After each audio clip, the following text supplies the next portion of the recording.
privat.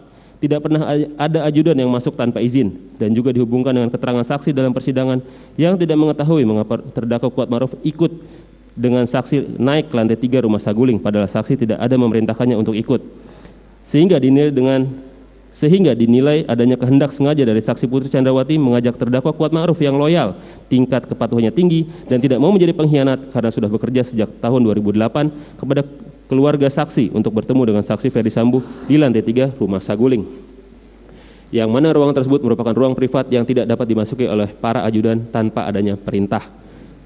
Poin selanjutnya, keterangan Dr. Randa Reni Kusumawardani, poin 27, bahwa tingkat kecerdasannya terdakwa Kuatmaruf di bawah rata-rata pada orang seusianya, lebih lambat memahami informasi, memahami potensi, memahami keadaan sekitarnya melalui nilai-nilai moral yang diyakini dan kebiasaan yang ia alami. Ahli mengatakan bahwa informasi diberikan oleh orang yang terdekat sehari-hari dengan terdakwa Kuatmaruf belum tentu paham, namun mengandalkan pola kebiasaan dan value nilai moral yang dimiliki.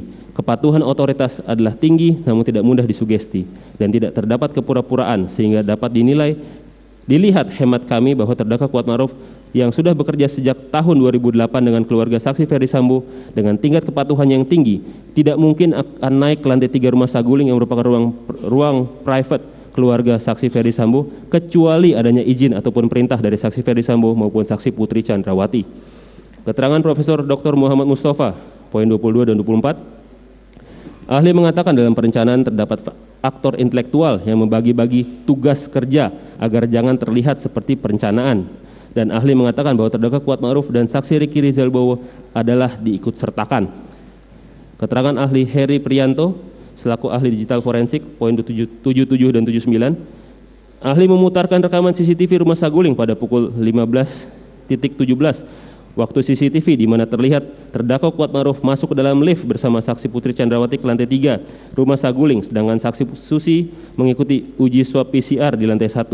Kemudian pada pukul 15.0333 waktu CCTV terlihat terdakwa Kuatmaruf melalui tangga kemudian keluar, sehingga terhitung durasi terdakwa Kuatmaruf hingga kembali ke lantai 1 adalah kurang lebih 3 menit 16 detik, yang mana pada umumnya waktu yang dibutuhkan lift untuk naik ke lantai 1 hingga ke lantai 3 hanya menghabiskan beberapa detik saja, dan waktu menuruni tangga dari lantai 3 hingga ke lantai 1 tidak sampai membutuhkan waktu 1 menit dalam keadaan berjalan yang normal, sehingga terdakwa Kuatmaruf masih memiliki sisa waktu yang cukup di lantai 3 rumah saguling untuk bertemu dan berkomunikasi dengan saksi Ferdi Sambo yang sekaligus membantah 2 poin pledoi tim penasihat hukum yang mengatakan tidak bertemu terdakwa Kuatmaruf dan saksi Ferdi Sambo di lantai 3 rumah saguling.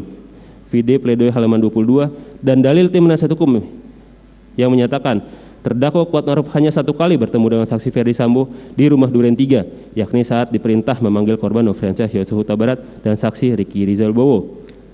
Keterangan riset Eliezer Pudiang Lumiu, poin 380.71, bahwa benar saksi Ferdi Sambo pada tanggal 8 Juli 2022 di lantai 3 rumah saguling sempat berbicara dengan saksi bahwa dia sudah menanyakan peristiwa di Magelang ke saksi Ricky Rizal Bowo dan terdakwa Kuatmaruf, sehingga berdasarkan keterangan saksi Richard Eliezer Pudiang Lumiu tersebut menunjukkan bahwa sudah ada komunikasi antara Ferdi Sambo dengan terdakwa Kuatmaruf sebelum adanya peristiwa penembakan. Majelis Hakim pada pemeriksaan persidangan saksi Putri Chandrawati untuk terdakwa Kuatmaruf yang merupakan bagian tidak terpisahkan dari keterangan yang diberikan saksi Putri Chandrawati dalam perkara Akuo menunjukkan rekaman CCTV yang dengan mode slow motion yang mana saksi Putri Chandrawati terlihat memanggil terdakwa Kuatmaruf yang diwujudkan melalui gerakan tangan untuk masuk ke dalam rumah saguling, yang mana kemudian terdakwa Kuatmaruf dan saksi Putri Chandrawati masuk ke dalam lift dan naik ke lantai 3. Gambar terlampir yang mulia. Dilanjutkan. Izin lanjutkan yang mulia. 6. Terdakwa Kuatmaruf tidak mengetahui adanya pembicaraan antara saksi Ricky Rizal Wibowo, saksi Richard Eliezer Pudiang Lumiu dengan saksi Ferdi Sambo di lantai 3 rumah saguling. Tanggapan. Tim penuntut umum dalam surat tuntutannya baik dalam fakta hukum, analisa fakta maupun analisa yuridis sama sekali tidak pernah membahas adanya pengetahuan terdakwa Kuatmaruf mengenai pembicaraan antara saksi Ricky Rizal Wibowo, saksi Richard Eliezer Pudiang Lumiu dengan saksi Ferdi Sambo di lantai 3 rumah saguling, sehingga dalil dari tim penasihat hukum dalam pledoinya halaman 23 adalah perlu dikesampingkan. 7. Terdakwa Kuat Ma'ruf baru menerima arahan terkait dengan skenario tembak-menembak saat berada di lantai 3 Biro Propos dari saksi Ferdi Sambo.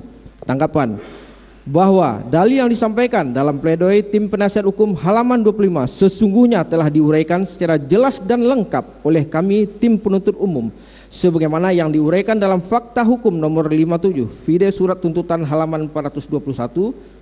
Dalil yang disampaikan oleh tim penasihat hukum terdakwa Kuat Ma'ruf dalam pledoinya terhadap surat tuntutan yang menyatakan bahwa keterangan saksi Beni Ali yang mengatakan adanya interogasi di awal di rumah sakit awal di rumah Duren 3 nomor 46 setelah kejadian peristiwa menurut tim penasihat hukum sama sekali tidak benar dan tidak berdasar, yang dibantah dengan keterangan terdakwa Kuat Ma'ruf, keterangan saksi Riki Rizal Wibowo dan keterangan saksi Ferdi Sambo.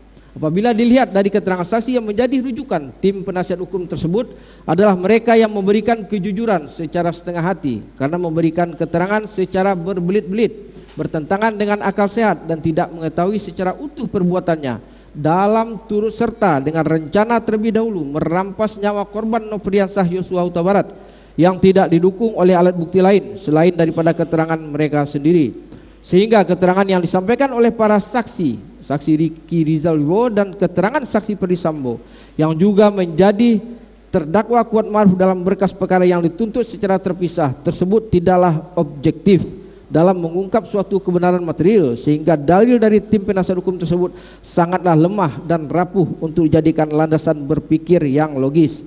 Hal ini sejalan dengan ketentuan pasal 185 ayat 6 huruf C dan D KUHP tentang cara menilai kebenaran keterangan saksi, di mana haruslah diperhatikan alasan yang mungkin dipergunakan oleh saksi untuk memberi keterangan tertentu dan cara hidup dan kesusilaan saksi serta segala sesuatu yang pada umumnya dapat mempengaruhi dapat tidaknya keterangan itu dipercaya.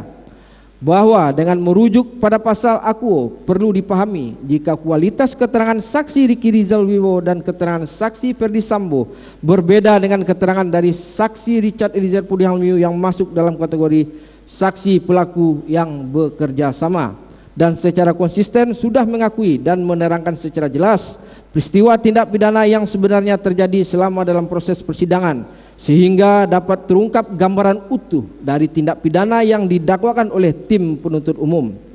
Kami tim penuntut umum mencoba meluruskan kembali fakta yang telah digeser dari tim penasihat hukum yang tentunya kami mendasarkannya pada berbagai keterangan saksi yang lebih objektif dibandingkan keterangan saksi yang diajukan oleh tim penasihat hukum. Ukurannya objektif yang kami maksudkan di sini karena berdasarkan 4 keterangan saksi yang menjadi rujukan kami berasal dari 2 divisi berbeda dalam lingkungan Polri, dan para saksi yang terbagi menjadi 2 klaster tersebut sebelumnya tidak melakukan komunikasi pasca kejadian di Duren 3 nomor 46 serta melakukan interogasi kepada terdakwa Kuat Ma'ruf tidak dalam waktu yang bersamaan yang kami tunjukkan sebagai berikut.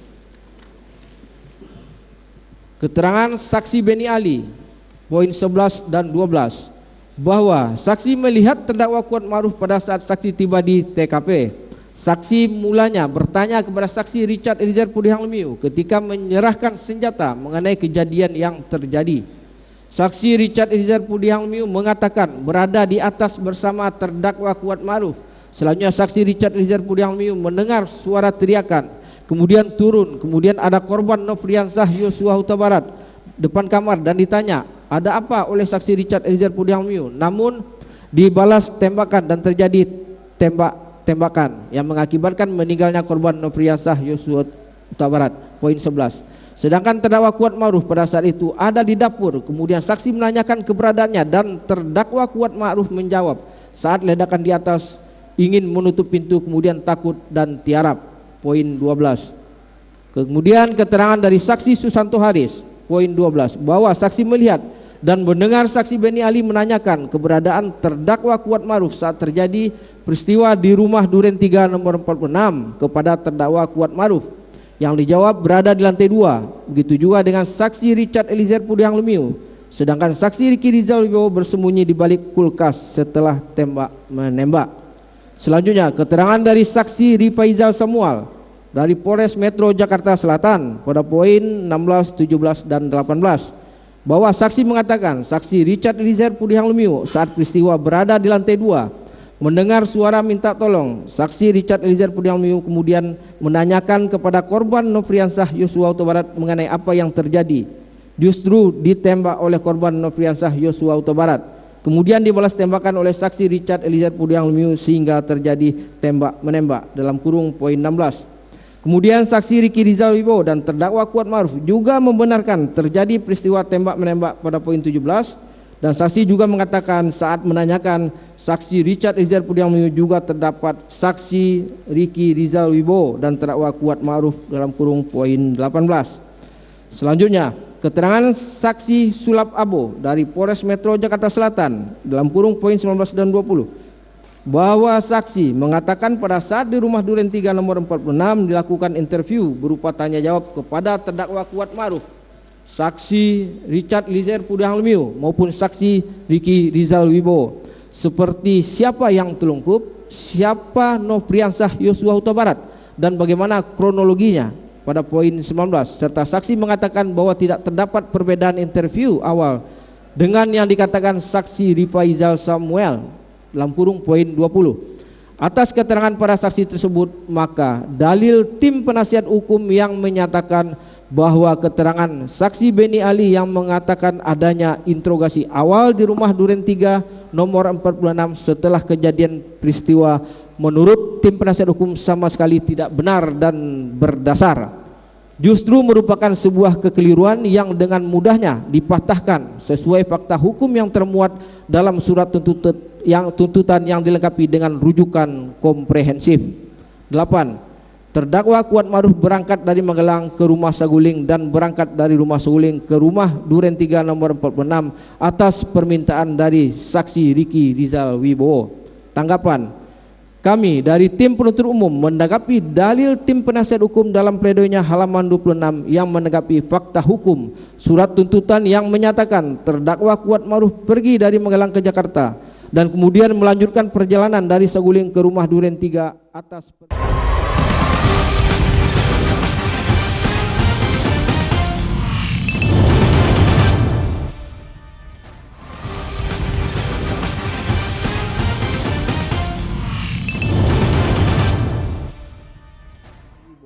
dan terdakwa Kuat Ma'ruf, sehingga menjadi terang dan kuat fakta menunjukkan adanya pengetahuan dari terdakwa Kuat Ma'ruf akan rencana dirampasnya nyawa korban Nofriansah Yosua Huta Barat, sehingga terdakwa Kuat Ma'ruf yang sudah mengetahui kehendak dari saksi Ferdi Sambo ikut ke rumah Duren 3 dengan dalih mengantarkan saksi Putri Candrawati untuk mengaburkan peristiwa, melainkan untuk mendukung pelaksanaan eksekusi korban Nofriansah Yosua Huta Barat. Lanjutkan Yang Mulia.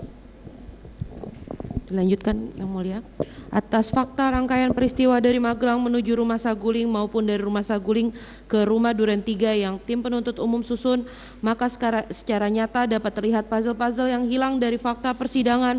Dapat dinilai dan dirangkai bahwa terdakwa Kuat Ma'ruf datang ke rumah Saguling dari Magelang adalah kehendak saksi Putri Candrawati dan ikut ke rumah Duren 3 yang merupakan hasil konsensus dengan saksi Ferdi Sambo, di mana terdakwa Kuat Ma'ruf mengikuti kehendak saksi Ferdi Sambo guna turut serta melakukan perampasan nyawa korban Nofriansah Yosua Huta Barat, sehingga dalil tim penasihat hukum tersebutlah yang tidak berdasar karena tidak mampu melihat rangkaian peristiwa secara keseluruhan melainkan hanya secara parsial semata. 9. Alasan terdakwa Kuat Ma'ruf membawa pisau dapur semata-mata hanya untuk melindungi diri dan bukan untuk mempersiapkan pelaksanaan pembunuhan di rumah Duren 3 nomor 49. Tanggapan terhadap pledoi tim penasihat hukum yang mengatakan bahwa terdakwa Kuat Ma'ruf membawa pisau dari Magelang hingga Jakarta merupakan bagian dari perencanaan adalah dalil yang keliru dan tidak berdasar, justru merupakan dalil yang menyesatkan dan membahayakan. Keterangan saksi Azan Romer, keterangan saksi Ridwan R. Somplanit, dan keterangan saksi Riki Rizal Wibowo yang dirujuk dalam pledoi tim penasihat hukum halaman 28 satu pun tidak menguatkan atau membantah adanya perbuatan terdakwa Kuat Ma'ruf yang membawa pisau dari Magelang ke Jakarta sebagai bagian dari perencanaan untuk mendukung perampasan nyawa korban Nofriansah Yosua Huta Barat.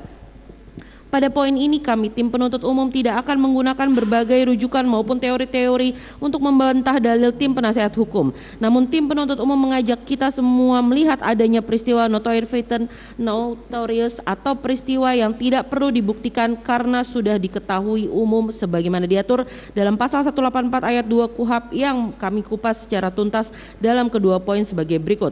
Bahwa pada tanggal 7 Juli 2022 di Rumah Magelang terdapat 3 anggota Polri yang tinggal bersama saksi Putri Chandrawati, yakni saksi Ricky Rizal, saksi Richard Eliezer, dan korban Nofriansah Yosua, yang semuanya mempunyai senjata yang melekat padanya yang dapat digunakan dalam pembelaan diri sesuai SOP penggunaan senjata api sebagaimana mestinya, sehingga tindakan terdakwa Kuat Ma'ruf membawa pisau dari Magelang ke Jakarta sebagai upaya membela diri dari serangan korban Nofriansah Yosua Huta Barat apabila terjadi perlawanan menjadi terpatahkan karena terdakwa Kuat Ma'ruf pun mengetahui bahwa selain korban Nofriansah Yosua Huta Barat, dalam Rumah Magelang masih ada saksi Ricky Rizal maupun saksi Richard Eliezer yang merupakan anggota kepolisian yang juga tentunya mempunyai senjata api. Tindakan terdakwa Kuat Ma'ruf yang membawa pisau justru menunjukkan adanya kehendak dari terdakwa Kuat Ma'ruf mengikuti kemauan pelaku lain merencanakan perampasan terhadap nyawa korban Nofriansah Yosua Huta Barat. Bahwa kita semua mengetahui bahwa penggunaan pisau dalam rangka pembelaan diri dari serangan dengan penggunaan senjata api secara kualitatif adalah tidak proporsional, di mana penggunaan senjata api dengan menarik pelatuknya saja mengakibatkan tembakan berupa peluru dalam waktu yang sekejap mengenai sasaran yang dibidik oleh penembak, yang tentunya berbeda dengan penggunaan pisau dapur yang tidak memiliki daya kecepatan seperti senjata api dalam menyerang seseorang apabila digunakan untuk membela diri. Sehingga tindakan terdakwa Kuat Ma'ruf yang membawa pisau dapur sebagai bagian dari keturutsertaan perencanaan merampas nyawa korban Nofriansah Yosua Huta Barat menjadi sangat kuat, yang didukung oleh fakta bahwa terdakwa Kuat Ma'ruf hanyalah seorang warga sipil yang tidak dilengkapi senjata api sehingga tidak perlu menggunakan pisau dapur sebagai bentuk pengamanan terhadap perlawanan korban Nofriansah Yosua Huta Barat, di mana sebelumnya sudah ada para ajudan lain yang dilengkapi dengan senjata api yang telah dijelaskan dalam poin sebelumnya. Sehingga berdasarkan 2 poin argumentasi yang tim penuntut umum sampaikan, dengan sangat mudahnya dapat membantah dalil tim penasihat hukum yang mengatakan bahwa penuntut umum keliru mengaitkan perbuatan terdakwa Kuat Ma'ruf membawa pisau merupakan bagian dari pelaksanaan pembunuhan korban di Rumah Duren 3 nomor 46, video pledoi halaman 29. 10. Terdakwa Kuat Ma'ruf tidak pernah dijanjikan sesuatu oleh saksi Ferdi Sambo sebelum terjadinya tindak pidana. Tanggapan, tim penuntut umum sesungguhnya dalam surat tuntutan tidak menyebutkan adanya janji yang diberikan saksi Ferdi Sambo kepada terdakwa Kuat Ma'ruf sebelum terjadinya tindak pidana. Namun tim penuntut umum dengan senang hati akan mengkonstruksikan adanya janji tersebut sehingga dapat dipahami oleh tim penasihat hukum yang juga dapat memperluas kasanah pengetahuan kita semua melalui penalaran hukum. Dalam perkara akuo dibutuhkan suatu penalaran hukum yang kuat guna memahami konstruksi ataupun anatomi kasus yang terdapat di dalamnya. Penalaran hukum sendiri adalah penerapan prinsip berpikir lurus atau logika dalam memahami prinsip, aturan, data, fakta, dan argumentasi hukum dalam mempelajari penalaran hukum. Logika dipahami secara lebih sempit, yaitu sebagai ilmu tentang penarikan kesimpulan secara valid dari berbagai data, fakta, persoalan, dan argumentasi hukum. Dengan demikian, arti penalaran hukum atau legal reasoning tidak menunjukkan bentuk penalaran lain di luar logika, melainkan penerapan asas berpikir dari logika dalam bidang hukum itu sendiri. Dalam pengertian lain, tidak ada penalaran hukum di luar logika dan tidak ada penalaran hukum tanpa logika. Penalaran hukum ini sangat dibutuhkan khususnya untuk memahami secara logis konstruksi dan anatomi kasus yang terdapat dalam perkara akuo, dikarenakan ditemukannya berbagai fakta-fakta yang hilang sehingga fakta yang sesungguhnya harus diungkap guna menemukan kebenaran kemudian disusun secara utuh ibarat menyusun serangkaian puzzle. Sehingga kami tim penuntut umum mengatasi berbagai kekosongan fakta tersebut dengan menarik kesimpulan dari berbagai fakta dan persoalan yang muncul dalam persidangan sebagai berikut. Keterangan Profesor Dr. Muhammad Mustafa MA selaku ahli kriminologi Universitas Indonesia pada poin 10, di mana ahli mengatakan bahwa pada pembunuhan berencana pelaku biasanya akan meninggalkan jejak setelah peristiwa terjadi.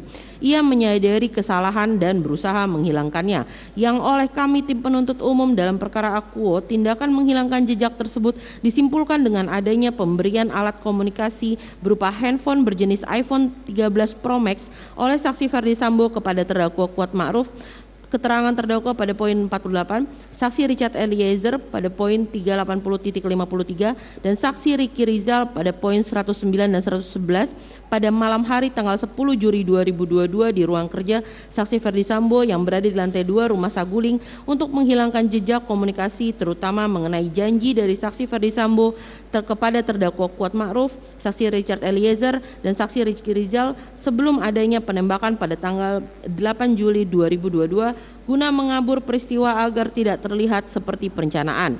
Janji tersebut juga akan sangat erat kaitannya dengan jumlah uang dalam amplop yang akan diberikan oleh saksi Ferdi Sambo kepada terdakwa Kuat Ma'ruf dan saksi Ricky Rizal masing-masing sebesar 500 juta rupiah dan kepada saksi Richard Eliezer dengan nominal uang sebesar 1 miliar rupiah yang dirujuk dari keterangan saksi Ricky Rizal pada poin 108, 110, 116, 245.63 dan 245.75 serta keterangan saksi Richard Eliezer pada poin 225 dan 380.53 dan keterangan terdakwa Kuat Ma'ruf poin 1218, poin 47, 53 dan 54. Berdasarkan pemaparan oleh kami tim penuntut umum, maka dapat disimpulkan bahwa terbukti adanya janji yang diberikan oleh saksi Ferdi Sambo kepada terdakwa Kuat Ma'ruf sebelum kejadian yang sekalipun tidak secara eksplisit terlihat dalam persidangan karena banyaknya barang dan alat bukti yang sengaja dihilangkan, namun dengan logika berpikir melalui penalaran hukum sebagaimana yang telah tim penuntut umum uraikan di atas, tidak dapat menutupi adanya janji yang dinyatakan oleh saksi Ferdi Sambo sebelum penembakan sehingga dalih tim penasehat hukum yang hanya berdasarkan pada keterangan saksi Ferdi Sambo tidak didukung alat bukti lain maupun konsep penalaran hukum dan logika berpikir menjadi terpatahkan dengan seketika. 11. Terdakwa Kuat Ma'ruf tidak memiliki sifat manipulatif. Tanggapan. Kami mengutip pledoi tim penasehat hukum pada halaman 30 yang menyatakan bahwa sungguh naifnya proses hukum untuk membuktikan bersalah atau tidaknya seorang terdakwa didasarkan pada hasil tes poligraf yang kemudian menolak hasil pemeriksaan poligraf yang mengindikasikan terdakwa Kuat Ma'ruf berbohong karena terdakwa Kuat Ma'ruf menjawab tidak melihat saat ditanya oleh pemeriksa apakah terdakwa Kuat Ma'ruf melihat saksi Ferdi Sambo menembak korban Nofriansah Yosua Huta Barat. Namun perlu ditegaskan bahwa dalih tim penasehat hukum adalah tidak jelas dan tidak konsisten sehingga dalih tim penasehat hukum yang demikian akan berimplikasi juga pada menolaknya hasil pemeriksaan terdakwa Kuat Ma'ruf yang terindikasi jujur mengatakan tidak kepada pemeriksa saat diberi pertanyaan apakah melihat persetubuhan antara saksi Putri Chandrawati dan korban Nofriansah Yosua Huta Barat. Bukan maksud tim penuntut umum untuk menggurui tim penasehat hukum. Namun kami harus menyampaikan bahwa dalam menolak suatu dalil harus secara tegas menyebutkan secara jelas bagian mana dari hasil pemeriksaan poligraf yang dibantah. Apabila bantahan tersebut hanya diuraikan sebagaimana dalam pledoi halaman 30 akan menimbulkan ambiguitas untuk hasil pemeriksaan lainnya yang sebenarnya justru menguntungkan bagi terdakwa Kuat Ma'ruf sendiri. Kami mengambil sampel yang juga kami sebutkan dalam surat tuntutan halaman 398 dan halaman 399 di mana kami tidak membantah seluruh keterangan ahli psikolog forensik Dr. Reni Kusumuwardani, namun kami membantah khusus mengenai adanya pelecehan yang dilakukan korban Nofriansah Yosua Huta Barat kepada saksi Putri Chandrawati yang bertentangan dengan keterangan para ahli lain dalam disiplin ilmu yang berbeda, sebagaimana keterangan Profesor Muhammad Mustafa yang mengatakan bahwa tindakan korban Nofriansah Yosua Huta Barat yang memaksa membuka pintu kaca maupun melakukan pelecehan dalam sebuah rumah kecil dan tidak sepi adalah beresiko, serta hasil pemeriksaan poligraf yang diajukan oleh ahli Aji Fibrianto Arosid bahwa saksi Putri Chandrawati terindikasi berbohong tidak berselingkuh dengan korban Nofriansah Yosua Huta Barat di Magelang. Lebih lanjut, Yahya Harahap dalam bukunya Pembahasan Permasalahan dan Penerapan KUHAP edisi kedua halaman 284 dan 285 mengatakan dalam keadaan tertentu keterangan beberapa ahli dapat dinilai sebagai dua atau beberapa alat bukti yang dapat memenuhi prinsip minimum pembuktian yang ditentukan pasal 183 KUHAP. Alasan yang memperkuat adalah apabila keterangan para ahli tersebut diberikan dalam bidang keilmuan berbeda dan apa yang diteringkan oleh para ahli tersebut bukan mengenai suatu hal atau keadaan yang sama tetapi mengenai dua hal atau keadaan berbeda antara yang satu dengan yang lain namun saling bersesuaian. Selain berdasarkan pada konsep di atas, kami membantah keterangan ahli DRA Reni Kusumuwardani selaku ahli psikolog forensik karena tidak dapat dibenarkan secara hukum menggunakan metode yang sama untuk memeriksa korban kekerasan seksual dengan orang yang bukan merupakan korban kekerasan seksual. Dalam metodologi penelitian ilmu hukum yang diajarkan sebelum para intelektual hukum memasuki masa penyusunan penulisan hukum, diajarkan bahwa untuk mengambil sampel terhadap responden yang sifatnya sensitif seperti korban kekerasan seksual haruslah menggunakan metode snowball sampling. Tidak dibenarkan menggunakan metode purposive sampling atau random sampling yang digunakan untuk mencari sampel pada objek penelitian yang memang tidak sesuai dengan peruntukannya. Sehingga dalil tim penasihat hukum yang mengatakan tim penuntut umum hanya menggunakan keterangan ahli yang menguntungkan saja adalah tidak berdasar sama sekali, karena tim penuntut umum hanya menyandarkan pilihan hukumnya pada landasan teori dan argumentasi hukum yang tentunya dapat dipertanggungjawabkan. Analisa yuridis dalam replik bahwa terkait dengan pledoi penasihat hukum halaman 31 sampai dengan halaman 49 mengenai analisa yuridis yang dikemukakan oleh tim penasihat hukum, maka tim penuntut umum menilai hal tersebut tidak substantif untuk ditanggapi karena sudah kami bantah pada analisa fakta, sehingga penuntut umum tetap bersandar pada argumen yang telah dikemukakan pada analisa fakta dalam surat tuntutan dan replik ini serta analisa yuridis dalam surat tuntutan. Namun terhadap beberapa poin kami menanggapi sebagai berikut. 1. Unsur dengan sengaja dan rencana terlebih dahulu merampas nyawa orang lain pada dakwaan primer. Tanggapan, tim penasihat hukum yang berpegang pada fakta persidangan bahwa saksi Ferdi Sambo berkata hajar cat yang kemudian diikuti dengan penembakan yang dilakukan oleh saksi Richard Eliezer sebanyak 4 kali ke arah tubuh korban dengan cara melangkah maju mendekat. Kejadian itu sangat cepat dan tiba-tiba membuat terdakwa Kuat Ma'ruf terkejut sambil memegang kompor di dapur. Video pledoi halaman 36. Video izin mengkoreksi majelis, video pledoi halaman 36. Dan dalil penuntut umum pada halaman 38 yang mengatakan bahwa tidak ada satupun saksi yang menerangkan di persidangan bahwa terdakwa Kuat Ma'ruf yang melakukan penembakan terhadap korban Nofriansah Yosua Huta Barat menggunakan senjata api laras pendek atau pistol merek Glock 17, yang dimana tim penasihat hukum menarik kesimpulan bahwa terdakwa Kuat Ma'ruf tidak memenuhi unsur dengan sengaja dan direncanakan terlebih dahulu. Hemat kami, tim penuntut umum menilai konstruksi hukum yang dibangun oleh tim penasihat hukum terdakwa Kuat Ma'ruf parsial dan semu sehingga tidak dapat ditemukan fakta secara utuh guna setidak-tidaknya mendekati kebenaran material. Pertama, mengenai teriakan saksi Ferdi Sambo yang mengatakan hajar cat harus dimaknai secara kontekstual mengenai makna dari kata hajar yang dimaksud kepada saksi Richard Eliezer.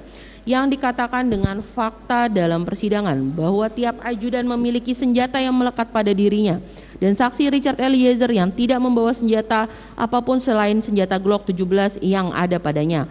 Makna kata hajar dapat kita tinjau dari konsep presisi, yakni penggunaan bahasa sehari-hari. Dalam hal ini merujuk pada Kamus Besar Bahasa Indonesia adalah memukuli dan sebagaimana supaya jera ataupun memukuli sebagai hukuman, sehingga berdasarkan makna dari kata hajar dengan perbuatan Richard Eliezer yang melakukan penembakan hingga 3-4 kali kepada korban adalah tidak logis, sebab tim penasihat hukum mencoba menyambungkan dua peristiwa yang hakikatnya adalah berbeda, sehingga keterangan saksi Ferdi Sambo yang mengatakan hajar cat tidak dapat diterima untuk merangkai adanya suatu peristiwa pidana. Namun demikian, apabila kita mengikuti alur pikiran dari tim penasihat hukum terkait dengan frasa hajar cat yang menurut mereka bukanlah perintah untuk menembak korban Nofriansah Yosua Huta Barat, maka argumentasi itu pun menjadi cacat logika dikarenakan pemaknaan kata hajar cat tersebut juga harus dimaknai dari serangkaian peristiwa yang terjadi baik sebelum maupun setelah peristiwa penembakan yang mengakibatkan meninggalnya korban Nofriansah Yosua Huta Barat, yang bermula dari saksi Ricky Rizal yang dipanggil oleh saksi Ferdi Sambo ke lantai 3 Rumah Saguling pada tanggal 8 Juli 2020 untuk membackup saksi Ferdi Sambo maupun menembak korban Nofriansah Yosua Huta Barat apabila melawan. Yang dijawab oleh saksi Ricky Rizal tidak kuat mentalnya, sehingga saksi Ferdi Sambo memerintahkan saksi Ricky Rizal memanggil saksi Richard Eliezer ke lantai 3 Rumah Saguling. Kemudian berdasarkan kesaksian Richard Eliezer yang diminta oleh saksi Ferdi Sambo menembak korban Nofriansah Yosua Huta Barat, kemudian saksi Richard Eliezer diberikan tambahan amunisi sebanyak 1 kotak di lantai 3 Rumah Saguling pada tanggal 8 Juli 2022, yang kemudian saksi Richard Eliezer menembakkan amunisi dalam senjata Glock 17 miliknya namun tidak sampai penuh, dan juga harus dihubungkan dengan peristiwa di Rumah Duren 3 yang mana saksi Ferdi Sambo meminta saksi Richard Eliezer mengokang senjatanya dan memerintahkan korban Nofriansah Yosua Huta Barat untuk berlutut setelah sebelumnya ditarik lehernya.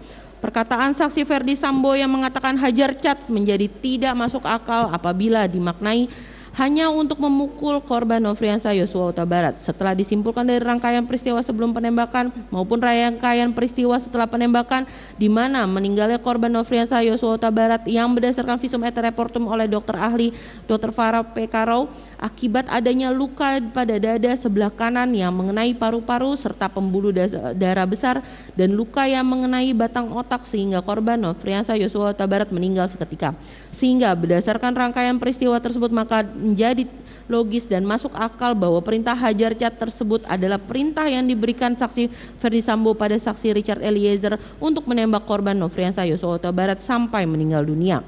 Kemudian mengenai dalil pledoi tim penasihat hukum bahwa tidak ada saksi yang melihat terdakwa Kuat Ma'ruf ikut menembak korban Nofriansah Yosua Huta Barat adalah dalil yang memang tidak kami singgung dalam surat tuntutan.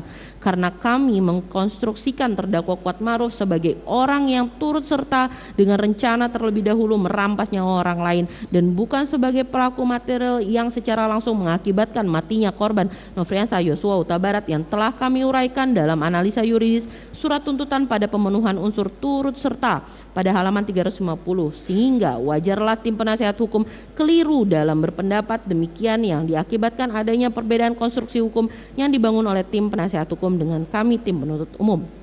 2. Unsur sengaja merampas nyawa orang lain pada dakwaan subsidiar. Tanggapan atas dalil tim penasihat hukum yang mengatakan bahwa saksi Richard Eliezer yang menembak korban Nofriansah Yosua Huta Barat dengan senjata api laras pendek pistol merek Glock 17 berkesesuaian dengan 2 hasil visum et repertum serta ahli balistik yang mengatakan bahwa berdasarkan hasil autopsi hanya dapat ditemukan jejak senjata api jenis Glock 17 merupakan konstruksi hukum yang tidak utuh di mana tim penasihat hukum tidak merujuk fakta persidangan mengenai jumlah luka tembak masuk dan luka tembak keluar pada tubuh korban Nofriansah Yosua Huta Barat yang dihubungkan dengan jumlah peluru yang ada dalam magazin senjata saksi Richard Eliezer sebelum dan setelah kejadian. Keterangan ahli Dr. Farah P. Karau mengatakan telah menemukan 7 buah luka tembak masuk dan 6 buah luka tembak keluar pada jenazah korban Nofriansah Yosua Huta Barat yang kemudian jika dihubungkan dengan keterangan saksi Rifaizal Samuel, keterangan saksi Ridwan R. Sompait dan keterangan saksi Susanto Haris yang mengatakan terdapat sisa 12 peluru pada magazin milik saksi Richard Eliezer di mana sebelumnya senjata tersebut yang berkapasitas maksimal 17 peluru berdasarkan keterangan saksi Cuk Putranto dan keterangan saksi Richard Eliezer, namun saksi Richard Eliezer yang memperoleh tambahan 1 kotak berisi amunisi dari saksi Ferdi Sambo biasanya tidak mengisi senjatanya sampai penuh sehingga dapat dilihat bahwa ada selisih jumlah peluru yang digunakan saksi Richard Eliezer dengan yang ditembakkan oleh saksi Richard Eliezer kepada korban Nofriansah Yosua Huta Barat adalah sekitar 4 peluru. Hal ini tidaklah sesuai dengan jumlah luka tembak masuk dan luka tembak keluar pada tubuh korban Nofriansah Yosua Huta Barat yang disampaikan para ahli. Sehingga berdasar persesuaian di atas dapat dilihat bahwa adanya peluru dari pelaku selain saksi Richard Eliezer yang menembak korban Nofriansah Yosua Huta Barat. Kami juga mendasari pada keterangan ahli poligraf yang memeriksa terdakwa Kuat Ma'ruf dengan memberikan pertanyaan apakah terdakwa Kuat Ma'ruf melihat saksi Ferdi Sambo menembak korban Nofriansah Yosua Huta Barat dan dijawab tidak oleh terdakwa Kuat Ma'ruf yang mana hasil pemeriksaan tersebut menunjukkan bahwa terdakwa Kuat Ma'ruf terindikasi berbohong sehingga mengindikasikan bahwa saksi Ferdi Sambo lah yang menembakkan sisa peluru ke dalam tubuh korban Nofriansah Yosua Huta Barat. Perihal poligraf sebagai alat bukti dalam persidangan tidak lagi dibahas karena kami bahas pada analisa fakta. Oleh sebab itu, berdasarkan persesuaian alat bukti yang diperoleh dari persidangan, dapat ditemukan adanya pelaku lain yang menembak korban Nofriansah Yosua Huta Barat, yakni saksi Ferdi Sambo yang tidak dibahas dalam pledoi tim penasihat hukum yang menganalisa rangkaian peristiwa secara tidak utuh dan parsial. Akan dilanjutkan majelis. Izin melanjutkan majelis. Kesimpulan. Berdasarkan keseluruhan uraian tersebut di atas, kami tim penuntut umum dalam perkara ini berpendapat bahwa pledoi tim penasihat hukum haruslah dikesampingkan. Selain itu, uraian-uraian pledoi tersebut tidaklah memiliki dasar yuridis yang kuat yang dapat digunakan untuk menggugurkan surat tuntutan tim penuntut umum. Berdasarkan hal-hal tersebut di atas, penuntut umum memohon kepada majelis hakim yang memeriksa dan mengadili perkara ini untuk 1. Menolak seluruh pledoi dari tim penasihat hukum terdakwa Kuat Ma'ruf. 2. menjatuhkan putusan sebagaimana diktum tuntutan penuntut umum yang telah dibacakan pada hari Senin tanggal 16 Januari 2023. Demikian defrik tim penuntut umum atas pledoi tim penasihat hukum terdakwa Kuat Ma'ruf yang telah kami bacakan dalam persidangan hari ini, Jumat tanggal 27 Januari 2023. Selanjutnya, kami menyerahkan sepenuhnya kepada Majelis Hakim yang mulia untuk memutuskan perkara ini dengan seadil-adilnya. Sekian, terima kasih.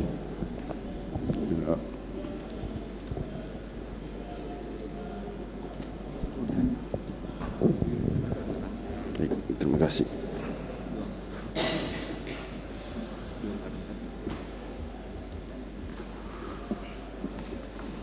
Selanjutnya kami berikan kesempatan kepada penasihat hukum terdakwa untuk menanggapi replik dari saudara jaksa penuntut umum pada hari Selasa yang akan datang. Ya.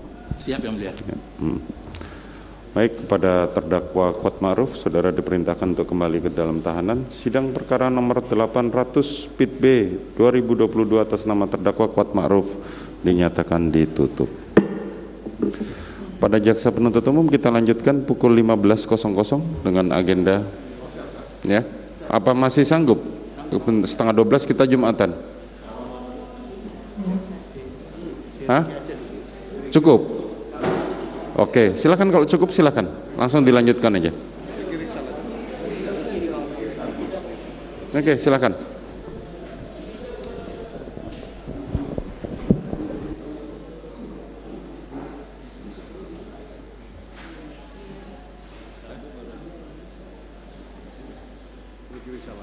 Ya, habis itu setelah Jumatan. Ya pemirsa, baru saja kita ikuti bersama jalannya sidang dengan agenda replik atau tanggapan jaksa penuntut umum atas nota pembelaan yang sudah disampaikan oleh terdakwa Kuat Ma'ruf dalam kasus pembunuhan berencana Brigadir Nofriansyah Yosua Huta Barat. Poin-poin utama tentunya pemirsa yang disampaikan oleh jaksa penuntut umum dalam replik hari ini bahwa jaksa penuntut umum tadi dalam kesimpulannya menyampaikan majelis hakim diminta untuk mengesampingkan semua pledoi yang disampaikan oleh terdakwa Kuat Ma'ruf dan bisa menjatuhkan hukuman sesuai dengan tindakan dan juga dakwaan dari jaksa penuntut umum. Artinya pemirsa, jaksa penuntut umum menolak seluruh nota pembelaan yang disampaikan oleh terdakwa Kuat Ma'ruf dalam kasus pembunuhan berencana Brigadir Nofriansyah Yosua Huta Barat.